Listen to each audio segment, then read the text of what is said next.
要去阿尔山森林公园包车玩的朋友们，注意了，一定要跟司机确认好11个景点的旅游路线，不然他少带你去一个，你都不知道。现在我给大家分享一下阿尔山森林公园最省钱的包车攻略，一定要点个小赞，收个藏，咱关注以后不迷茫啊。首先，咱们在包车的时候，一定要跟包车司机确认一下，他的车是不是可以开到景区收费景点的车辆，这样他可以在我们每个景点等着我们进去，等着我们出来，省去了坐摆渡车的麻烦。但是并不省摆渡车的钱，还有很多姐妹跟我说，她想包车看免费景点，然后坐景区内的摆渡车开收费景点，这样走2天行不行？你可千万别这样。这11个景点走下来，你除了乌苏浪子湖和蓝房子是我们不包车不自驾不能到的情况，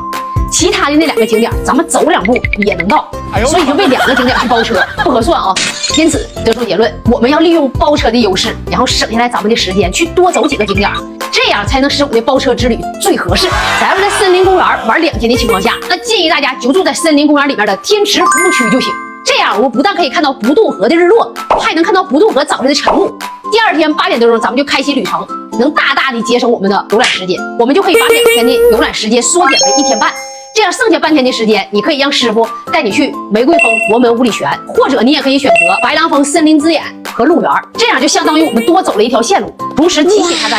大家在包车的时候，路线、价格跟司机要确定好，同时咱们的住宿呀，还有吃饭的地方，大家也都提前攻略好，以防有坑。还有什么问题在评论区给我留言吧。